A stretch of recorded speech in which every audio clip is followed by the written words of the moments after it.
বড় পীর আব্দুল কাদের জিলানী রহমতুল্লাহ আলাই, আমরা কিতাবে পড়ছি ওনার সময়ের বাগদাদের বাদশাহ ওনাকে ওনার যেই এলাকাটা, এই যে জিলান মানে গাইলান আরবিতে বলে, যেটারে আমরা জিলানি কই আর কি, গাইলান এই যেই প্রদেশটা যেই এলাকাটা ওনার ছিল, উনি যেখানে জন্ম নিছেন আর কি, তো ওই সময়কার বাদশাহ ওনাকে এই পুরা অঞ্চলটা হাদিয়া হিসাবে, উপঢৌকন হিসাবে দিয়ে দিছিল। বলছিল হজরত এটা আপনাকে দিলাম, এই পুরা মনে করেন এই পুরা প্রদেশের যত খাজনা ট্যাক্স যত কিছু এগুলো আপনার। তখন উনি বলছিলেন ওই বাদশাকে, বাদশাহ তোমার এই রাজত্ব তুমি নেও। রাত গভীরে তাহাজ্জুদের সেজদা দিতে গিয়া আমার কপাল যেটুকু মাটির মধ্যে লাগে, আল্লাহর কসম ওই মাটিটুকু আমার কাছে তামাম দুনিয়া তার মধ্যে যা আছে তার চাইতে দামি। আমি গভীর রাতের সেজদা দিয়ে মাটিতে ওই মাটিটুকুর যে মর্যাদা পাই, মজা পাই, স্বাদ পাই, দুনিয়া আমারে 1000 বার দিল আমি এটা নেব না, বেটা আমি এটা নেব না। হ্যাঁ, এজন্য দোস্ত আমার, বন্ধু আমার, বাপ আমার, এটা বোঝা উচিত। এই মাহফিলগুলো, এই ওয়াজগুলো, আমি ব্যক্তিগতভাবে শুধু নিয়ম সর্বস্ব ওয়াজ বুঝি না। আমার কথা হলো এক কথা প্রয়োজনে আপনারে 1000 বার বলবো, 1,00,000 বার বলি, তারপরও যেন কলিজায় ঢুকে বুঝতে চেষ্টা করি, আমরা ভাবতে শিখি। কোনো কারো সুরবালা, কারো টানবালা, হ্যাঁ, কেউ ডোলে, কেউ গজল গাইলো, কেউ লড়লো চড়লো, আরে ভাইয়া এতটুকুতে সফলতা না। জিন্দিগি পরিবর্তন হলো কিনা, কিছুটা বিবেক জাগলো কিনা, আমার অনুভূতির মধ্যে কিছু আসলো কিনা, এটা দেখার বিষয়, এটা দেখার বিষয়। এতটুকু বিবেক যদি নড়ে ওঠে, কোরআন শরীফে আছে আল্লাহ বলছে আমার কোরআনের বৈশিষ্ট্য কি, অনেক, এর মধ্যে একটা বৈশিষ্ট্য হলো তাকশাইরু মিনহু জুলুদুল্লাযীনা ইয়াখশাউনা রাব্বাহুম।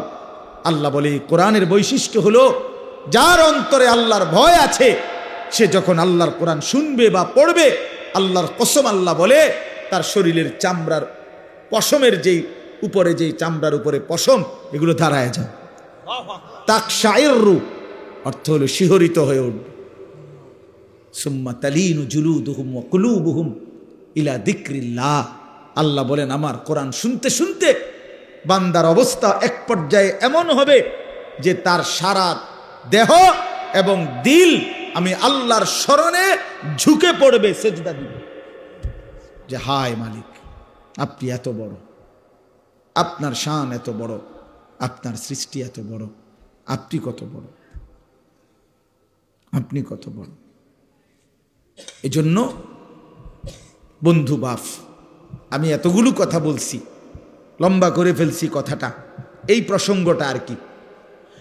অর্থ হইল নীরবে মনোযোগের সাথে আল্লাহর কথা শুনবেন, দেখবেন আপনার মসজিদের ইমাম সাহেবের বয়ানই শুনবেন। ব্যক্তির কাঙ্গাল হবেন না, জনপ্রিয়তার কাঙ্গাল না, আল্লাহর কোরআনের দিকে ফিরবেন। বুঝেন নাই আমার কথা? জনপ্রিয়তার ধোকা, আল্লাহর এটা কুদরত, আল্লাহর ইচ্ছা।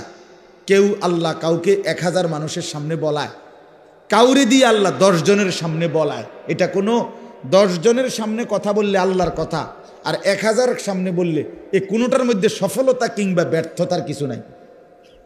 বুঝেন নাই? যেই হুজুর বয়ান করছে 10 জনের সামনে উনি ব্যর্থ, আর যে হুজুর বয়ান করছে 1000 লোকের সামনে উনি সফল। এই কথাটা বুঝছেন নি? সংখ্যার কম বেশের মধ্যে কি নাই? সফলতা কিংবা ব্যর্থতা নয়, আল্লাহ গ্রহণ করার মধ্যে সফলতা। আল্লাহ গ্রহণ করলে সফলতা। 1 কোটি মানুষ মনে করেন আমারে একের স্লোগান দিয়া, মাথা তালগি দিয়া, 4 রাস্তার মাথা দিয়ে হোতাই দিয়ে আইছে যে হুজুর আপনার ইজ্জত করে দিয়ে হোতাই দিলাম। আল্লাহ তাআলা বললেন আনিস আমি নিলাম না, আমি তোমার গ্রহণ করলাম না। তো আল্লাহর কসম আনিসের মর্যাদা তখন কুত্তার সমান মর্যাদা আর নাই তখন, যদি আল্লাহ গ্রহণ না করে। আর আল্লাহ গ্রহণ করলে গোটা পৃথিবী না চিনলেও কোনো অসুবিধা নাই। হাজারো আউলিয়া আছে যাদেরকে মানুষ চিনে, এরকম আবার লক্ষ আউলিয়া এমনও আছে যাদেরকে কেউ চিনে না। বুঝেন নাই? কোরআনুল কারীমের মধ্যে মোট 25 জন নবীর নাম আছে। কোরআন শরীফে মোট নবীদের নাম আছে কয়জন?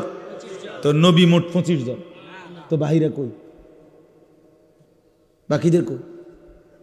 রাসূলুল্লাহ সাল্লাল্লাহু আলাইহি সাল্লামের সবগুলো হাদিস একত্র করলেও আরো নয়তো 15-20 জনের নাম পাওয়া যাবে।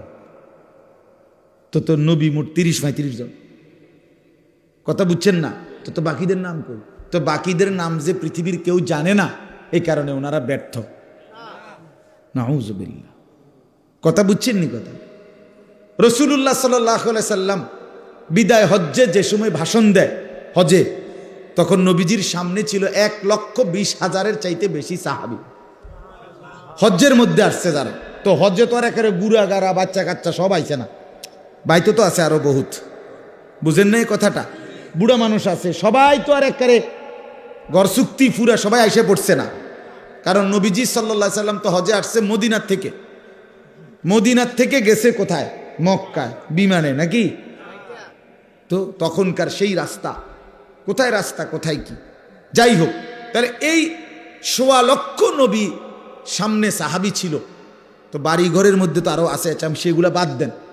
এই 1,20,000 বা 1,25,000 সাহাবীর যারা রাসূলুল্লাহ সাল্লাল্লাহু আলাইহি সাল্লামের সামনে বিদায় হজ্জে ছিল, তাদের এই 1 লাখ দূরে থাক, 50,000ও না, পৃথিবীর কোনো কিতাবে, আকারে আসমানের নিচে জমিনের উপরে কোনো কিতাবে 10-20,000 সাহাবীর নামও একসাথে নাই। সর্বোচ্চ একসাথে বদরের যুদ্ধের 313 জন সাহাবীর নাম আছে, বদরি সাহাবীদের নাম আছে একসাথে, এই 313 জন। আর আমনে তাইলে 1000 সাহাবীর নামও খুঁজা মিলাইতে কষ্ট হবে নামগুলো। তো বাকি যে এই 1,20,000-এর মধ্যে থেকে যদি 1000 থাকে বা 10,000-এর নামে থাকে, তো বাকি 1,10,000-এর নাম যে কেউ জানে না, ও ঘরের যারা বাচ্চা কাচ্চা, তারপরে বুড়া মানুষ, এদের নাম যে কেউ জানে না, তো ওনারা ব্যর্থ। এই কথাটা বুঝে, এটা আমাদের যারা এখানে অনেক আলেম আছেন, অনেক মসজিদের ইমাম আছেন, আপনাদেরকে বলি ভাই, এটা ঘাবড়াবেন না, ঘাবড়াবেন না। আর কি আমার ওয়াজ শুনে কে, হ্যাঁ আরে এত ওয়াজ করি কো মানুষ চিনে না, মানুষ চিনলে কি দরকার? মানুষ চিনলে কি, না চিনলে কি? এটা আমার দিলের মধ্যে মনে রাখতে হবে। আমার মালিকের কথা বলার যোগ্যতা আল্লাহ আমার সুযোগ দিছে একজন বান্দার কাছে, যে আমি বলতে পারছি আসমান ও জমিনের এটা সর্বশ্রেষ্ঠ নিয়ামত। আমার মালিকের কথা আমি বলতে পারছি। কত মানুষ আছে জীবনে আল্লাহর কথা বলতেও জানে না। 60 বছরের বৃদ্ধ বাবা, 40 বছরের বাবা, 70 বছরের মুসলমান আল্লাহর কোরআন দেখে দেখেও কদুর সাইয়া সাইয়াও পড়তে পারে না। এত বড় বদনসিব, মন্দ কপাল, দুর্ভাগা মুসলমান, দুর্ভাগা। ওই মুসলমান বদনসিব মিয়া, মনে রাখবেন আমার নাম, আমি বলে গেলাম। ওই মুসলমান দুর্ভাগা, ওই মুসলমান মন্দ কপাল, যে হায়াতের 40 বছর 50 বছর পার করলো, কিন্তু আল্লাহর কোরআনটা দেখে দেখেও সাইয়া সাইয়াও কদ্দুর পড়তে পারে না, রিডিং শুদ্ধ। হায় মুসলমান, এত কথা কার জিব্বা দিয়া বলল? এই চোখ দিয়া কত কিছু দেখলাম, মালিকের কোরআন কেন দেখলাম না?